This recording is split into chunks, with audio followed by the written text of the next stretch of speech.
I have a question about sadness. Sadness I get confused about because there are things that happen in life. I have a son going to Iraq in the summer. And also when you have close friends, I know it's not a death, but missing them, missing their physicalness and missing their friendship, I just feel like the sadness has to come out, but that doesn't feel good, so I get confused about sadness. It's an interesting emotion, isn't it? There are a number of things that we want to give you here. This is a very good place to begin, because we talked just a little bit ago about if there's a condition that you can't change. And when you focus upon the condition as it is, it causes you to feel uncomfortable, as in this case, sad. Then you're sort of just stuck with sad, aren't you? In other words, you can't do anything about it. You can't change it. So, is there an alternative? Is it possible for a condition to remain static and your response to it to change? It's a big question. It's a question that when we find the answer, will set you free.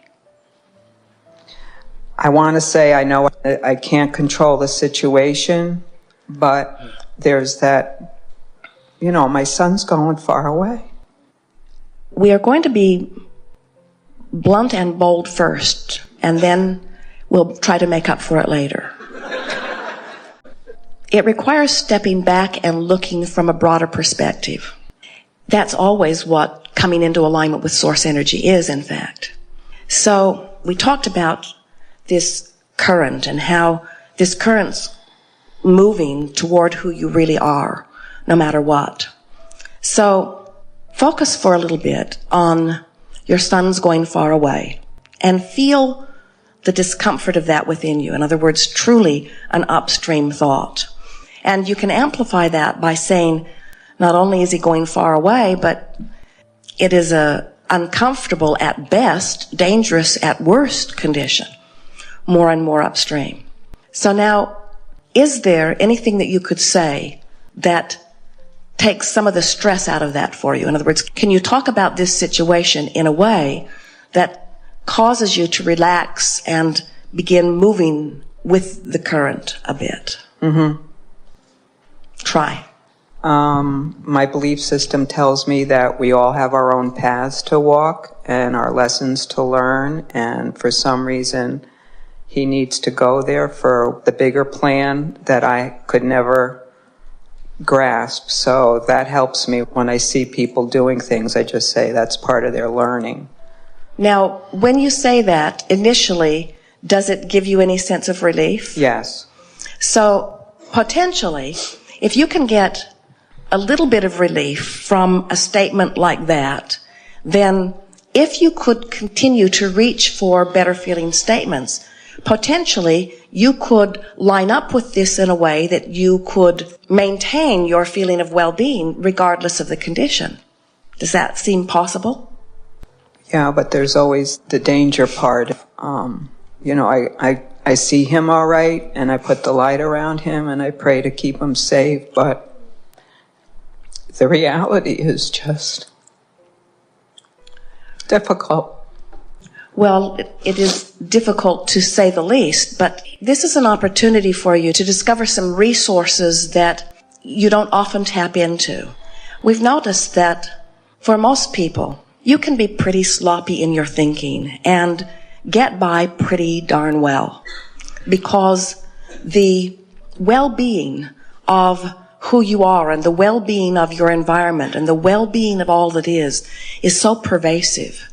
As you look around your planet at the well-being that exists in comparison with the pockets of not well-being, it's just an extraordinary ratio. This is the thing that we so much want you to hear. Oh, you're really going to like this. You think that you feel bad because you can't control the experience of your son. But we want to project to you that the reason that you feel bad is because the source energy part of you sees him one way.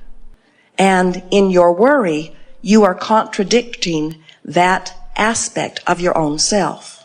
In other words, through life, you have given many rockets of desire relative to him. He's been in your vibrational escrow again and again and again and again on so many different subjects. So you have this vibrational relationship with him that the source energy part of you knows and has become. And when you think thoughts that contradict that, you don't feel so good. When you think a thought like, I am not worthy, that thought is a debilitating thought because it is so contrary to how your source feels about you. When you think a thought like, something bad is going to happen to my son, the reason that that feels so bad is not because something is going to happen to your son, is because that thought contradicts the broader knowing, you see. Now we know, we can feel it even in this room. There are those who would say, but Abraham, she cannot control the life experience of someone else. In other words, she cannot control what actually happens. And we say, that may or may not be true. You have powerful influence. But the sadness that you're talking about is not because something's going to happen to your son. The sadness that you are experiencing is because you're contradicting your own thought on a subject. In other words, it's not different than taking a club and beating yourself about the head. It's painful in the same way. You cannot think thoughts in opposition to who you really are and what you really know without causing discomfort within you. And somehow that's just got to be helpful. Now we know there are parents who would say, but I worried about my son and he did die. But we want to say to you, there are billions of parents who have had billions of worrisome, sleepless nights over things that never happened. They just used it as one more excuse for one more moment to keep themselves from flowing with the energy that is truly the source energy that is you. In other words, we want to find a way to explain to you that negative emotion is always about the same thing. It's about you taking a subject and activating it within you in such a contrary way to who you really are and what you really know, that you're using that subject as your temporary excuse to just pinch yourself off from the life force that would be there otherwise. You got this rip-roaring stream going. Life's going along very well. You've become the source energy. Part of you is all frisky and bushy-tailed over there, bright-eyed, just in love with life, so in love with life because of all that you've been living, just lapping it up. The energy's moving, the river's flowing, and then you find this debilitating thought and you focus upon it. Oh, what an incredible, uncomfortable experience, you see. And so then people say, well, you can't promise her that nothing will happen. And we say, we can promise you that if you will stay in vibrational alignment with who you are, you'll feel good. And we can promise you that your son will have his own life. And we can promise you that your son is tuned in, tapped in, turned on. We can promise you that it is not his intention for something negative to happen to him. We can promise you that while you do not have creative control over what happens to him, you do have creative control over how you feel in the moment. This is a wonderful opportunity. In fact, one that the two of you chatted about before any of you got here. It would be nice to experience some true unconditional love. People talk about unconditional love all the time, but almost no one lives it. Most everyone says, well, I can feel good under these conditions, but I cannot feel good under those conditions. So let's change those conditions and then I will feel better. And we say, how's that working out? That's what that whole awful war is about also, isn't it? Let's try to change some conditions so that we can all feel better. And it just gets worse and worse and worse and worse because it is not the way to go about it. The way to go about it is to live the condition, give birth to what you prefer, and turn your undivided attention toward what you want. Now let us give you some words that will help you also. We want you to know that while there are many things that many people choose in the form of contrast that you probably would not choose for yourself, there are people that are living contrasting experiences that are giving birth to powerful rockets of desires that not only will serve them for all of the rest of their life and beyond, but are of advantage to all that is too.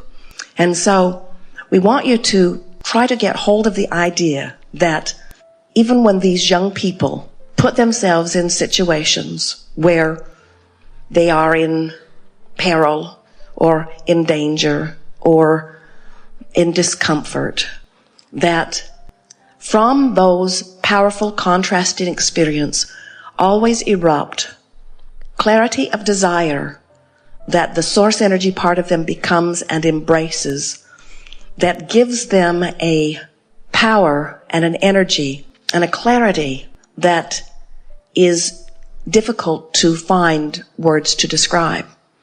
In other words, even a situation that just looks so bleak and like something that you would never ever want to participate in or have anybody that you care about participate in, there is an energy that is born out of environments that are like that, that are truly life-giving. So much so that when you talk to people who have been in wars, long after they have been in war, sometimes these young men are there for 2 or 3 or 4 years, and then they move on to so many other things in their life, and many, many years later, that's still the part of their life that they're talking about most, because it was the part of their life that the energy was moving in the most powerful way. So as you step back as a mother or as someone who cares, and you acknowledge, I would not deprive my child of an opportunity to give birth to rockets of desire. I would not deprive my child of an opportunity to fulfill his own intentions or live his own dreams. And while I cannot understand why he chooses as he chooses, I can feel the energy that is surrounding. I can feel the resolve within him. I can feel the alignment with his intention that is within him. I can feel the clarity of his being.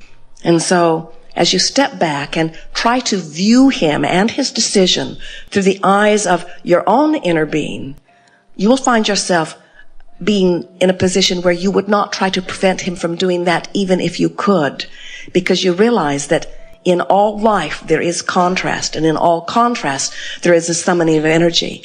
And so now what you wish for him is not that he does not go. What you're wishing for him is an alignment with his resolve. You want him to get tuned in, tapped in, turned on. You want this desire that is within him and the energy that is pulling through him to give him the power and the clarity and the stamina for all that he will need. He will be more alive during that time than he will ever be in his entire lifetime. Would you deprive him of an opportunity of all of that life running through him? You see what we're getting at? So then, now all you have to deal with is your sadness or your worry. And that is only a product of whether you choose an upstream thought or a downstream thought. You have control over the way you feel. So what you want to begin to say is, the majority of the worry that I've put myself through relative to this or anything has been because of my choice of thoughts, even more so than it has been because of my observation of conditions. The hardest thing about a war like this, the hardest thing is for the parents, because the kids are over there, they've got the energy being pulled through them, and so they are being given this life force, this extra clarity, this extra strength. In other words, most of them, as you visit with them, do not want to stop doing what they're doing. They're caught up in the energy stream of all of that, you see. And so it's the parents that are not there, that don't have the benefit of all that energy pulling through them, that are experiencing the greatest discomfort in all of that. And when you finally realize that you don't get to choose for anyone what they do, they are creating their own experience, but that you do get to choose whether you line up with your own desires relative to something or not, and you begin to practice the direction of your own thought, you're going to discover that you can actually tap into the energy stream of your own source energy and actually feel the same elation that you might feel if you were there with all of that energy being called through you. Every situation in the world, you could look at any situation and you can call it awful or you can call it beneficial. And what you're going to begin to discover is that the source energy within you will never push against it.